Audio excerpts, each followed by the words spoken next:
the 49ers are so clearly above and beyond everyone else, it's not even funny. And I know the Eagles are still undefeated, and they looked very good yesterday. I mean, I don't care if people don't like the style that the Eagles are winning this year as opposed to last year. All they do is win, and Jalen Hurts still only has one loss in the regular season these last 2 years. The defense, gave up some big yardage in the first half to Cooper Kupp and the Rams, but in the second half, they clamped them down, and they held the ball, and they won. But the Niners are so much better than everyone else.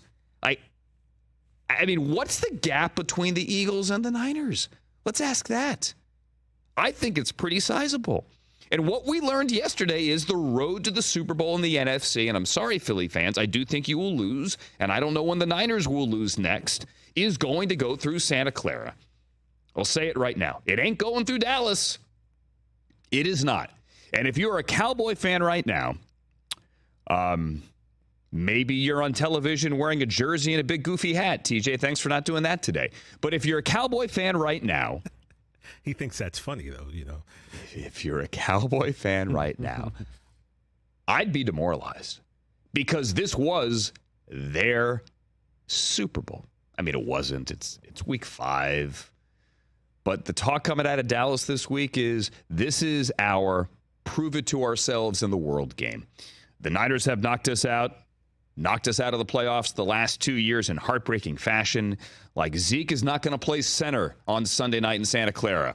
Like, we're coming in here with a plan. This game means everything to us. Remember on Friday, I compared it to the NBA, right? Like NBA regular season games, especially when you get conference versus conference, right? When, let's say, LeBron and the Cavaliers would come in and play the Lakers when LeBron was still a Cavalier.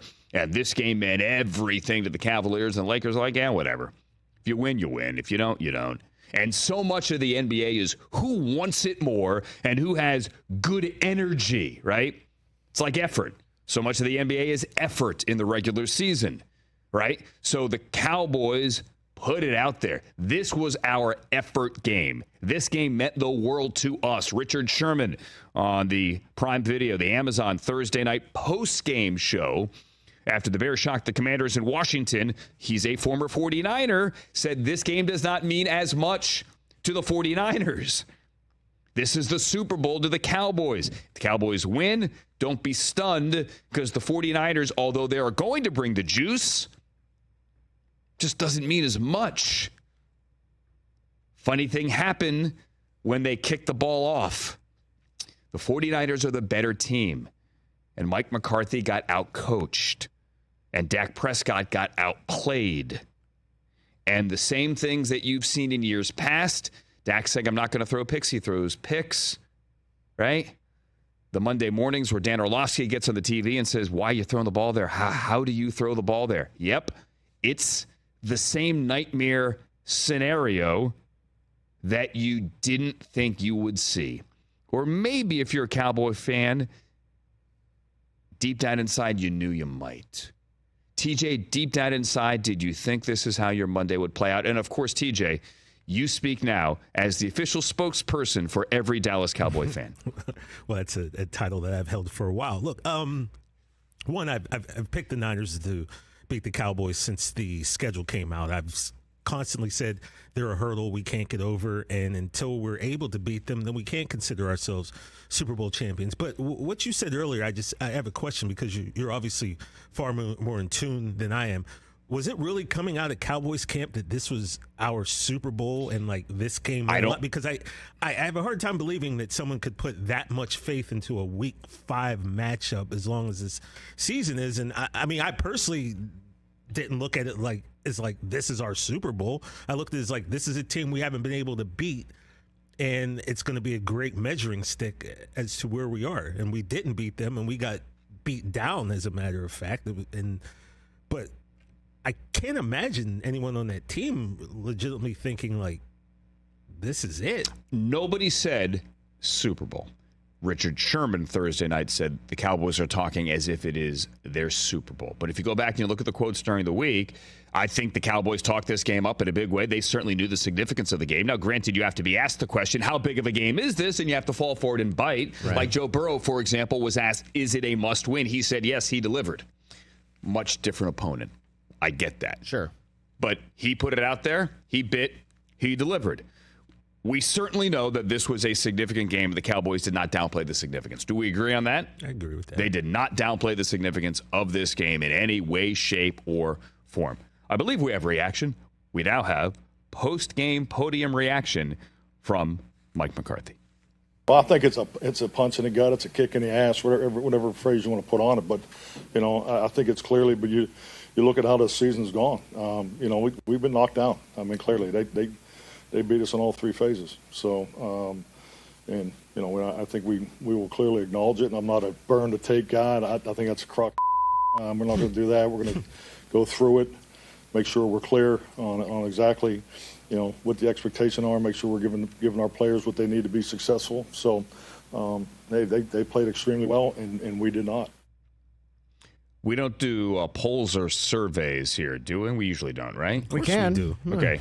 We're big on polls. Would you call it a punch in the gut or a kick in the ass? Which would you call it? Let's do it. Here we go. How about, why not both? Let's see. Cowboys lost last night. Are you putting this up on? Yeah, I'm putting it up at Rich Eisen X. Show on Twitter. Nobody calls it X. Yeah, he'll get angry about that. Punch in the gut or kick in the ass. Uh-huh. All right. Please vote. Call us if you have a preference. Listen, Kyle Shanahan obviously knows Dan Quinn's defense quite well. They were together in Atlanta. This is the same thing the last couple of years, obviously, in the postseason as well, so this is not a big secret.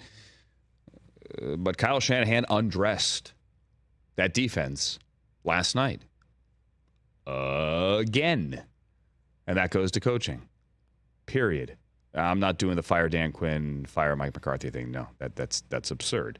I think a lot of the blame on Dak today is warranted, but it will be over the top, and it will be ridiculous. Yes, Dak Prescott and Brock Purdy was not a fair fight. Brock Purdy played far, far, far better. But remember, the quarterbacks don't actually get in a ring and box.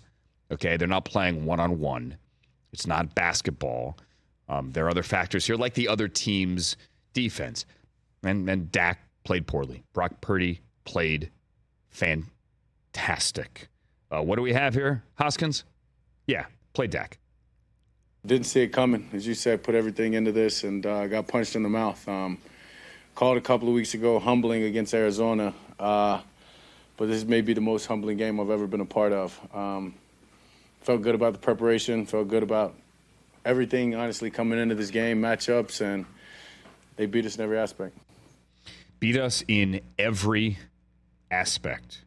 You never thought that the Cowboys were really in it. Like 21-10, maybe they get in the end zone end of the second quarter, maybe they get the ball back to start the third quarter.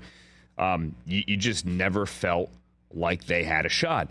And the Cowboys are going to be in prime time again coming up this week. Big game in L.A. I mean, it is going to be a star-studded affair. Catch the Rich Eisen Show every single day on the Roku channel, 12 to 3 Eastern, for free.